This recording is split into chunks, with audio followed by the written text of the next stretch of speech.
22 दिवसांना मतदान होणार आहे आणि या मतदानाच्या माध्यमातून खऱ्या अर्थानं आपण ठरवणार आहे की या 5 वर्षासाठी आपण आपल्या देशाची कमान, आपल्या देशाचं नेतृत्व कुणाला द्यायचं, आपल्या देशाचा कारभार बघणारा कारभारी कोण असेल हे आपण ठरवायचं, आपलं भवितव्य ठरवणारं सरकार कोणाचं असेल हे आपण ठरवायचं आणि त्याच्यामध्ये आपल्याला प्रामुख्याने 2च पर्याय दिसतात. देशाचं नेतृत्व करण्यासाठी भाजप, शिवसेना आणि एनडीए पक्षाच्या वतीने ज्यांची 5 वर्षाची कारकीर्द अतिशय यशस्वी राहिली आहे ते आदरणीय पंतप्रधान नरेंद्र मोदी आणि दुसऱ्या बाजूला 56 पक्षाचं कडबोळ. त्यात कोण पंतप्रधान होईल, त्यांचा उमेदवार कोण होईल हे अजून त्यांनाच माहिती नाही. पण प्रामुख्याने एक नाव घेतलं जातं राहुल गांधीचं. मग मला सांगा, राहुल गांधी या देशाचा पंतप्रधान होण्यासाठी किती लोकांची पसंती राहणार? मला नाही वाटत 2% सुद्धा लोक त्या राहुल गांधीच्या नावाला पसंती देतील. कारण गेल्या 5 वर्षाची कामगिरी जर पाहिली या सरकारनं, 5 वर्षापूर्वी आपण सगळ्यांनी अपेक्षेनं नरेंद्र मोदींच्या हाती देश दिला आणि 5 वर्षामध्ये हा पाहता जर बघितलं तर सगळ्या जगाच्या पाठीवर देशाची मान उंचावेल अशा प्रकारची कामगिरी या देशाची आणि या सरकारनं केली. आता काय झालं, लोकांना विशेष करून राष्ट्रवादी काँग्रेस पक्षाला सत्तेपासून 5 वर्ष दूर राहिल्यानंतर जसा मासा पाण्याच्या बाहेर आल्यावर फडफडतो तसं राष्ट्रवादी काँग्रेस पक्षाची फडफड चालू आहे. काही करून सत्तेवर यायचं, कुणाच्या आडोशाला राहून सत्तेवर राहायचं, कुणी पाठिंबा नाही मागितलं तरी पाठिंबा द्यायचा आणि काही झालं तरी सत्तेची ऊब घ्यायची अशा प्रकारचा प्रयत्नात असलेला हा राष्ट्रवादी काँग्रेस पक्ष व्याकुळ झालाय सत्तेसाठी. आणि म्हणून मला खऱ्या अर्थानं सांगायचं की 5 वर्षाची जर कारभार पाहिला नरेंद्र मोदीजींचा, जी कामं गेले 20 वर्ष झाली नाही ती कामं गेल्या 5 वर्षात झाली. ज्या योजना गेल्या 20 वर्षात झाल्या नाही त्या योजना गेल्या 5 वर्षात झाल्या.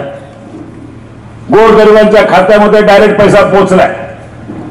काँग्रेस आणि राष्ट्रवादी काँग्रेस पक्षानं खोटा प्रचार चालू केला की हे सरकार शेतकऱ्यांच्या विरोधातलं आहे, हे सरकार उद्योगपतींचं आहे. पण मी आपल्याला आवर्जून सांगेल, शेतकऱ्यांच्या दृष्टीनं सगळ्यात चांगलं, सगळ्यात जवळचं सरकार, हक्काचं सरकार म्हणजे हे नरेंद्र मोदींचं सरकार आहे. कुठे कमी पडलो नाही आम्ही शेतकरी बाबतीत.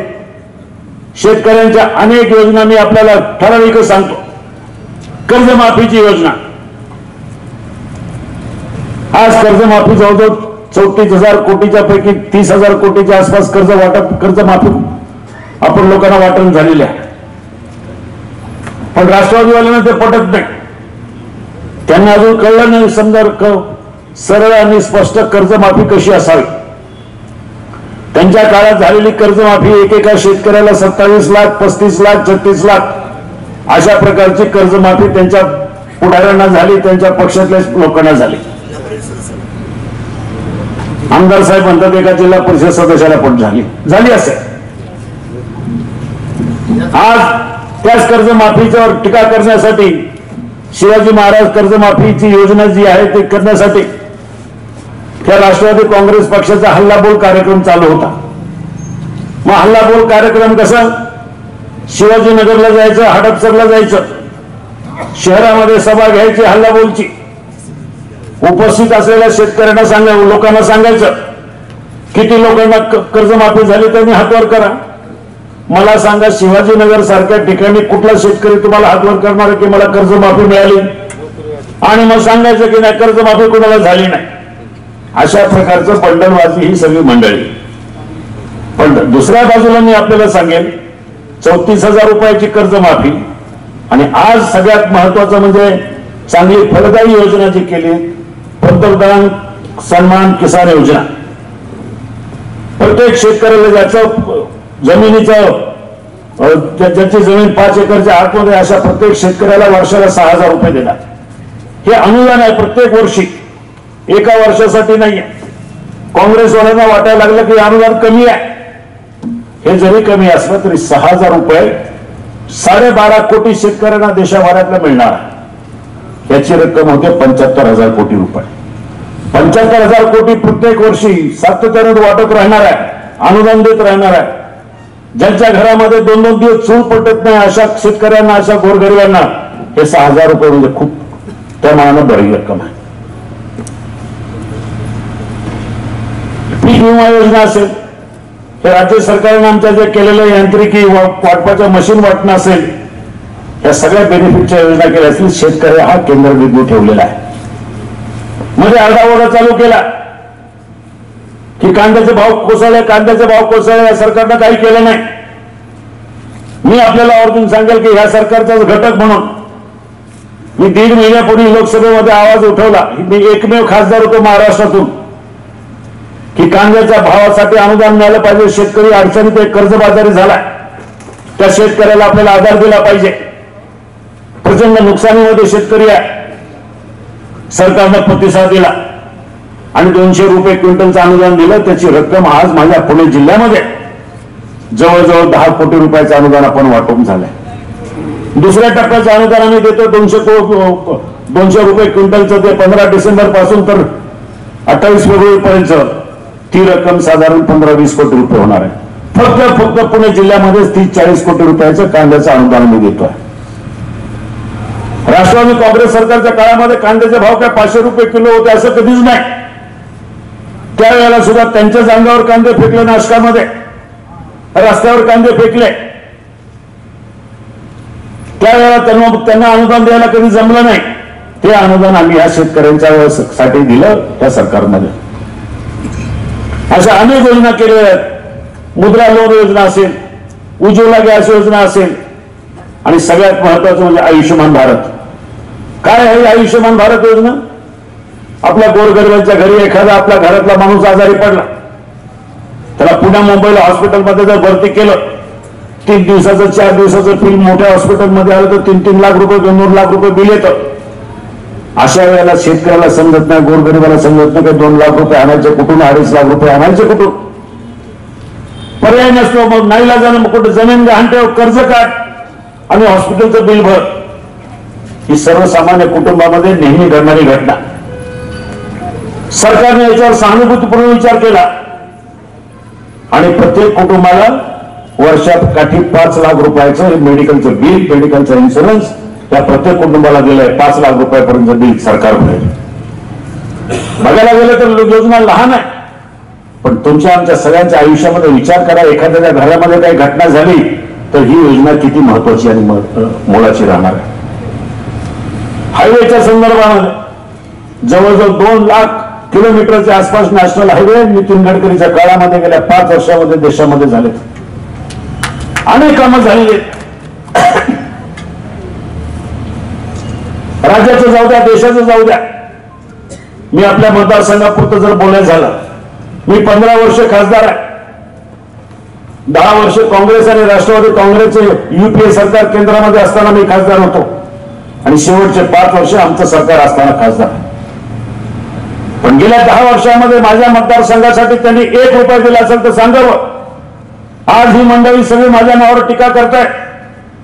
मग वळसे पाटील असेल, शरद पवार असतील, अजित पवार असेल, सगळ्यांना माझं जाहीर आव्हान आहे. तुमचं सरकार होतं, तुमच्याकडे मी रोज पैसे मागत होतो की माझ्या मतदारसंघासाठी पैसे द्या, माझ्या मतदारसंघातल्या खेड सिन्नर रस्त्यासाठी पैसे द्या, माझ्या मतदारसंघातल्या रेल्वेसाठी पैसे द्या, माझ्या मतदारसंघातल्या अनेक विविध आदिवासी लोकांसाठी पैसे द्या. दमडा गेला नाही. मी जवळून बघितलंय त्या काँग्रेसच्या सरकारला. पण जेव्हा माझं सरकार आलं त्या सरकारनं अधिकाऱ्यानं पैसे मागितले आणि खेड सिन्नरच्या रस्त्यावर जवळजवळ 1800 कोटी रुपयाचं प्रपोजल मंजूर केलं. 1350 कोटी रुपयाचा रस्ता पण पूर्ण झाला. 450 कोटी रुपयाचं काम बाकी आहे. 80% काम पूर्ण झालं, 20% काम बाकी आहे. आज माझ्या नावानं तुम्ही ओरडताय. कालचा आलेला उमेदवार अभिनेत्याला सांगताय, त्याला स्क्रिप्ट लिहून देत आणि त्याला सांगतायत सूट याच्यावर टीका कर. त्या बिचाराला काय माहिती नाही, तो आपला पोपटासारखा बोलत राहतो. माझं जाहीर आव्हान आहे, या राष्ट्रवादी काँग्रेस पक्षाच्या कुठल्याही पुढाऱ्याला अधिकार नाहीये ट्रॅफिक बद्दल बोलायचं, तर त्यांचा अजिबात अधिकार नाही, नैतिक अधिकार नाहीये. कारण 80% काम झालं त्याचं काही बोलत नाही. 20% कामासाठी तुम्ही आरडाओरडा करता, ओढू नका. हे काम करण्याची जबाबदारी आमची आणि आमच्याच काळामध्ये आम्ही पूर्ण करू. आज नारायणगावचा बायपास सरकारच्या चाकोरीच्या बाहेर गेलो, 90 कोटी रुपये नव्यानं मंजूर करून आणले. त्याचं काम उद्यापासून नारायणगावचं चालू होईल. खेड घाटाचं बायपासचं काम 4 दिवस झाले पूर्ण होतं. कोणाला असेल तर डोळे उघडून जाऊन बघा काम चालू आहे की नाही. महिन्याभरात खेडच्या घाटाचं काम पूर्ण होतोय आणि काम चालू होईल, ट्रॅफिक चालू होईल तिथं. म्हणजे कुठल्या ना कुठल्या प्रश्नावर फक्त टार्गेट करायचं.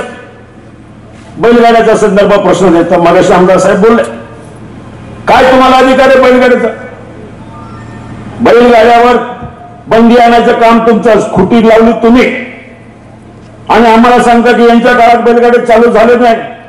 अरे बाबांनो, बंद केले तुम्ही, तुम्हाला लाजा वाटले पाहिजे. बंद केले तुम्ही आणि आम्हाला सांगता की बैलगाडी चालू नाही. ह्या बैलगाड्यासाठी तुम्हाला सगळ्या जिल्ह्याला, सगळ्या राज्याला माहिती आहे की एकमेव माणूस उन्हातानात फिरतोय, उन्हातानात लढतोय बैलगाड्याच्या शर्यतीसाठी. आज माझ्या अंगावर 3 केसेस आहे माझ्या नावावर, 307 केसेस खोट्या एखादी त्यांच्या काळातल्या लावलेल्या. एक माहिती लावून दाखवा राष्ट्रवादी का त्याच्या नावावर केस बैलगाड्यासाठी भांडलाय, रस्त्यावर उतरलाय, आंदोलन केलाय. हे काही सापडणार नाही, फक्त असे पोपटासारखे बोलणार आहे. माझ्या समोरचा उमेदवार आता नव्याने आलाय, त्याला काय आठवलं? एखादा माणूस झोपेतून उठल्यानंतर त्याला लगेच सगळ्या प्रश्नाची जाग होते. उठल्यानंतर बैलगाड्याचं काय झालं, हायवेचं काय झालं, नोकऱ्याचं काय झालं? अरे बाबा, 4 वर्ष तू माझ्या बरोबर होता, 4.5 वर्ष, त्यावेळेला तुला बैलगाड्या दिसले नाही. आता म्हणे मी बैलगाडी चालू करेल वर्षभरामध्ये आणि घोडीवर बसेल. अरे काय धंदे बाबा तुमचे? ही काय नाटकाची स्क्रिप्ट नाहीये. इथं घाटामध्ये जावं लागतं, लोकांचं कामं करावी लागतात. ही काय ऍक्टिंग नाहीये. एवढं सोपं नाही की एका पक्षाशी गद्दारी करून दुसऱ्या पक्षाकडे जाऊन लगेच घोडीवर बसायचं. इथं सतत लोकांमध्ये राहावं लागतं, लोकांच्या समस्या समजून घ्याव्या लागतात. आरोप करायला सोपं जातं सगळ्यांना, म्हणा विमानतळ गेलं माझ्यामुळं. एका खासदारामुळे तुमचं 6,000 कोटी रुपयाचा प्रकल्प विमानतळीतून जाऊ शकतो. बरं, गेलं ते गेलं, चला तुमचं गृहीत करू की माझ्यामुळे गेलं. तर मी अभिमानाने सांगेल की सुरुवातीला मी विरोध केला नाही असं नाही, कारण माझ्या शेतकऱ्याची 6,000 एकर बागायती जमीन जात होती. त्यावेळेला मी सरकारला सांगितलं तुम्हाला करायचं विमानतळ करा, माझा विरोध नसणार आहे, परंतु शेतकऱ्याला विश्वासात घ्या. पवार साहेब सुद्धा मला 2 वेळा भेटले, मला सांगितलं की शिवाजीराव आपल्याला विमानतळ करायचं. म्हटलं साहेब सरकार तुमचं आहे, माझा विरोध नाहीये, पण माझ्या गोरगरीब शेतकऱ्यांना विश्वासात घ्या, त्यांना कळू द्या की बाबांनो तुमचं भलं होईल किंवा वाटोळ होईल, पण सांगा त्यांना काहीतरी. परस्पर जाऊन त्यांच्या जमिनीचा कुठं मोजणी करायला जाऊ नका, लोक ऐकणार नाहीत. त्याच्यानंतर दुर्दैवानं सरकारने रिपोर्ट केला, मोजणी केल्या, सगळं सर्वे केला. 6 वेळा सर्वे केला आणि सर्वेमध्ये असं आढळून आलं की तिथं 5 टेकड्या आहेत. जाऊन बघा, कुणालाही मला सांगायचं आहे. आज वळसे पाटील माझ्यावर बोलतो, दिलीप मोहिते माझ्यावर बोलतो, अजित पवार माझ्यावर बोलतात. हिंमत असेल तर जाऊन बघा, मला दाखवा 5 किलोमीटरचा सरळ रस्ता कुठं आहे का, तिथं सरळ मैदान आहे का? विमानतळाला सरळ धावपट्टी लागते 5 किलोमीटरची. तिथं आपल्याकडे नदी आहे, डोंगर आहे, त्यामुळे विमानतळ होऊ शकत नाही. पण ठीक आहे, माझ्या दृष्टीने हे सगळे प्रश्न आता तुम्हाला इलेक्शनच्या तोंडावर दिसायला लागले. काय बोलणार माझ्यावर? 15 वर्षामध्ये मी कधी कोणाला त्रास दिला, कधी कोणाला आतमध्ये टाकलं, कधी MIDC मध्ये हप्ते घेतले तुमच्यासारखे, कधी 1 रुपयाचा भ्रष्टाचार केला, कधी कंत्राटे घेतली. म्हणून लोकांनी मला 15 वर्ष निवडून दिलेलं आहे प्रामाणिकपणे, म्हणून लोकांचं माझ्यावर प्रेम आहे. आज या लोकांनी किती चंगचंग करू द्या, आज काय तर म्हणे सगळी राष्ट्रवादीची फौज माझ्या विरोधात उभी राहिली आहे. असू द्या, मी एकटा आहे. एका समोर त्या पठ्ठ्या आहे, कारण माझ्या समोर माझी सगळी जनता आहे, मायबाप आहे. एकदा नाही, दोनदा नाही, तीनदा मी मताधिक्यानं, चढत्या मताधिक्यानं निवडून आलेलो आहे. आणि ह्या वेळेला तुम्ही कुणाला जरी आणले, किती खोटा अपप्रचार करा, गावागावामध्ये पोहोचलोय मी. एक गाव दाखवा तिथं मी खासदार निधी टाकला नाही, एक गाव दाखवा तिथं मी विकास केला नाही. आणि मी एक सांगेल की तुमचं एक गाव दाखवा की तुमच्या ह्या पूर्वीच्या खासदारांना निधी टाकलाय. मला सांगा किती खासदार तुमचे राष्ट्रवादीचे आणि काँग्रेसचे गावोगावी फिरले. आज माझ्यावर टीका करतात की सांगा खासदार दिसत नाही. डोळ्याला जसं अमोल कोल्हे चष्मा लावतो ना तसं चष्मे लावा सगळ्यांनी, आणि कळेल की मी किती मतदारसंघात फिरतो की नाही फिरतो. मतदारसंघ एवढा प्रचंड आणि विस्तीर्ण मतदार संघ असून सुद्धा कात्रच्या घाटापासून तर जुन्नरच्या पुढे नगर कल्याण आहे. एवढा मतदारसंघ मोठा असून सुद्धा 700 ग्रामपंचायती आहेत, 4500 छोट्या मोठ्या वाड्या वस्त्या आहेत, 2 महानगरपालिका आहेत. तरी गावागावामध्ये पोहोचलोय, नुसत्या खाली हाताने पोहोचलो नाही तर खासदार निधीच्या माध्यमातून पोहोचलाय. ही सगळी कामं करत असताना माझ्या दृष्टीनं प्रामाणिकपणे लोकांची सेवा करण्याचं काम 15 वर्ष केलं. 15 वर्ष हा मतदारसंघ मी तळाटाच्या फोडासारखा जपलाय. रुपयाचा भ्रष्टाचार नाही, गावोगावी पोहोचलाय. धंदा पाणी प्रपंच सगळं सोडलंय वाऱ्यावर. आणि प्रामाणिकपणे मी गावामध्ये राहून मारत विचार करायचा असं तर मी अमेरिकेला जाऊन शिकलो असतो. पण ज्या वेळेला मी ठरवलं की माझ्या मातीसाठी काम करायचं, माझ्या मातीतल्या जनतेसाठी काम करायचं, त्यावेळेला सगळं सोडून मी या ठिकाणी इथं आलेलो आहे आणि प्रामाणिकपणे सगळ्या लोकांची सेवा केली. माझ्या विकास कामावर माझा विश्वास आहे.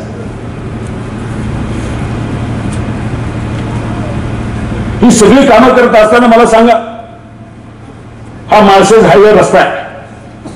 हा रस्ता जवळजवळ 186 कोटी रुपयाचा मी केला. यापूर्वी तुम्हाला कधी सुचलं का? कधी 186 कोटी रुपयाचा रस्ता माझ्या काळामध्ये मंजूर झालेला आहे. पुणे नाशिकच्या संदर्भामध्ये माझ्यावर टीका केली जाते की पुणे नाशिक रेल्वे झाली नाही, काय झालं. माझं जाहीर आव्हान आहे, पुणे नाशिक रेल्वेच्या संदर्भामध्ये तुमच्या काळामध्ये रुपयाच टाकला नाही. माझ्या सरकारच्या काळामध्ये त्याला मंजुरी मिळाली 2016 साली. इन 2 वर्ष झाले. प्रकल्प मंजूर होऊन फक्त 2 वर्ष झाले आणि तुम्हाला अपेक्षा आहे की रस्त्यावर रेल्वे धावावी. पण मी आपल्याला आवर्जून सांगेल की माझ्यावर विश्वास ठेवा, लोकांचा माझ्यावर विश्वास आहे. रेल्वे मंजूर झालेली आहे, त्याच्यावर 100 कोटी रुपये टोकन अमाऊंट पण पडले. रेल्वेच्या वेबसाईटवर जाऊन बघा. कुठल्याही परिस्थितीमध्ये येणाऱ्या 4-4.5 वर्षामध्ये हे रेल्वेचं काम पूर्ण होईल. आणि रेल्वे धावायला लागेल, दुसरी अशी धावणार नाही तर महाराष्ट्रातली ही आगळी रेल्वे असणार आहे. पुण्यावरून निघालेली रेल्वे नाशिक पर्यंत फक्त आणि फक्त 2 तासामध्ये जाईल.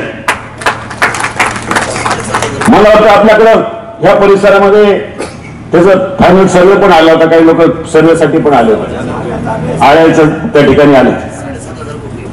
आणि ह्या प्रकल्पाची किंमत आहे 7,500 कोटी रुपये. ही अशी अनेक कामे गेल्या 5 वर्षामध्ये सर्वाधिक जास्त कामं केली. लोकसभेमधली कामगिरी सुद्धा मी आपल्याला आवर्जून सांगेन. तुम्ही मला विश्वासाने निवडून दिले. 543 खासदार आहेत लोकसभेमध्ये. काँग्रेसच्या काळामध्ये मला 2 वेळा संसद रत्न पुरस्कार मिळाला. त्यांच्याच काळामध्ये मी सर्वाधिक जास्त प्रश्न विचारण्याची किंमत आहे संपूर्ण देशामध्ये. असा एकमेव खासदार की सलग 15 वर्ष सर्वाधिक जास्त प्रश्न विचारणाऱ्या 5 जणांच्या यादीमध्ये माझं नाव आहे. सलग 15 वर्ष. बैलगाड्याच्या प्रश्नाच्या संदर्भामध्ये तिथे विधेयक मांडायचं असेल, रस्त्याच्या संदर्भामध्ये बोलायचं असेल, शेतकऱ्यांच्या प्रश्नावर बोलायचं असेल, ही सगळी कामं मी प्रामाणिकपणे लोकसभेमध्ये केलेली आहे. लेण्याद्रीच्या संदर्भामध्ये सुद्धा मला आपल्याला सांगावं वाटतं की गेल्या अनेक वर्षापासून लेण्याद्रीवर कर लादला जातो. भाविक जातात गणपतीच्या दर्शनाला, तिथे लेणी आहेत म्हणून आपल्याला टॅक्स प्रवेश फी आकारली जाते 25 रुपयाची. अगोदर ती 5 रुपये होती. मी आणि आमदार आणि बरेचसे लोक दिल्लीत जाऊन बसलो. माझा त्यांच्याबरोबर गेल्या 4 वर्षापासून 5 वर्षापासून भांडतोय. शेवटी त्यांनी प्रस्ताव माझ्याकडनं मंजूर करून घेतलाय आणि दिल्लीला पाठवल्या. लवकरात लवकर त्याचं फी माफीचं सुद्धा वेळ लागेल, परंतु ते सुद्धा होईल. हे सगळे अनेक कामं करत असताना तुम्ही मला जवळून पाहिलं. आज निवडणूक आली म्हणून मी बोलतो अशातला भाग नाही आहे. ह्या मतदारसंघातल्या जनतेशी माझं प्रत्येकाशी काहीतरी बांधिलकी आहे आणि म्हणून मला आपल्याला नम्रपणे विनंती करण्यासाठी चालू